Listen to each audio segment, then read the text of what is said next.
طائف کا سفر۔ ابو طالب کے انتقال کے بعد آپ طائف گئے تاکہ بنو ثقیف سے مدد لے اور وہ آپ کو آپ کے قوم والوں سے بچائے۔ اس غرض کے لیے آپ تنہا ہی تشریف لے گئے تھے۔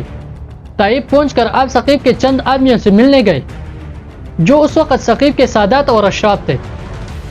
یہ تینوں بھائی تھے، عبد بلیل بن عمر بن عمیر، مسعود بن عمر بن عمیر اور حبیب بن عمر بن عمیر، اور ان کے ہاں قریش کے بنو جمحہ کی ایک عورت تھی۔ آپ علیہ السلام ان کے پاس جا کر بیٹھے اور ان کو اللہ کی دعوت دی اور ان کو آنے کی غرض بیان کی کہ تم اسلام کے لیے میری مدد کرو اور میرے قوم کے مقابلے پر جو میرے خلاف ہے میرا ساتھ دو۔ ان میں سے ایک نے جو غلاف کعبہ بٹ رہا تھا کہا، کیا آپ کو اللہ نے نبی مرسل کیا ہے؟ دوسرے نے کہا، تمہارے سوا کوئی اور اللہ کو رسالت کے لیے نہ ملا۔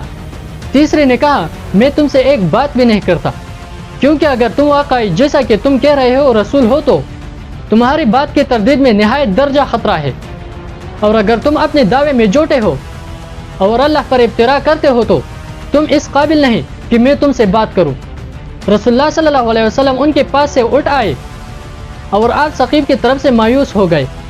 چلتے ہوئے آپ نے ان سے کہا تھا کہ تم نے میری بات نہیں مانی، مگر کم از کم میرے یہاں آنے کو ظاہر نہ کرنا۔ آپ علیہ السلام اس بات کو پسند نہیں کرتے تھے کہ اس کا چرچا آپ کے قوم تک پہنچے اور وہ آپ کے اس ناکامی پر بغلے بجائے اور تانا دے، مگر ان بھائیوں نے اسے بھی نہ مانا، بلکہ اپنے یہاں کے انفار و اراذیل اور غلاموں کو ان پر اکسایا۔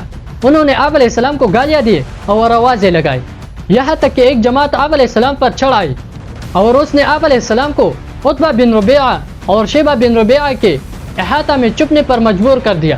وہ دونوں وہاں موجود تھے اور ثقیف کا وہ صفحہ جو آپ علیہ السلام کے تعاقب میں آئے تھے آپ کا پیچھا چھوڑ کر پلٹ گئے۔ آپ علیہ السلام انگور کے ایک منڈے کی طرف چلے اور اس کے سایہ میں بیٹھ گئے۔ وہ دونوں بھائی آپ علیہ السلام کو دیکھ رہے تھے اور صفحہ ثقیف نے جو بدتہذیبی آپ علیہ السلام کے ساتھ کیے تھے اس کا تماشا دیکھ رہے تھے۔ بنو جمحہ کی اس عورت سے بھی جو وہاں بیاہ ہی گئی تھی آپ کی ملاقات ہوئی۔ آپ علیہ السلام نے ان سے کہا، دیکھو تمہارے سسرال والوں نے میرے ساتھ یہ سلوک کیا ہے۔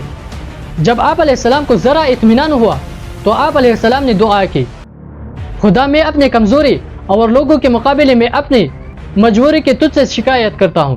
اے ارحم الراحمین، تو کمزوروں کا رب ہے، تو مجھے کس کے سپرد کرتا ہے؟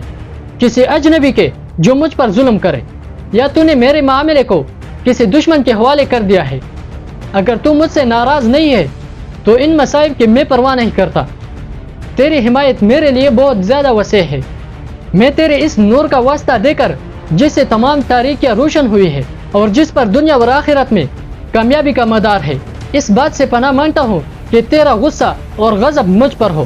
بے شک تجھے جب تک تو چاہے عطاب کرنے کا حق ہے اور ہر قسم کی طاقت اور قوت تجھے حاصل ہے۔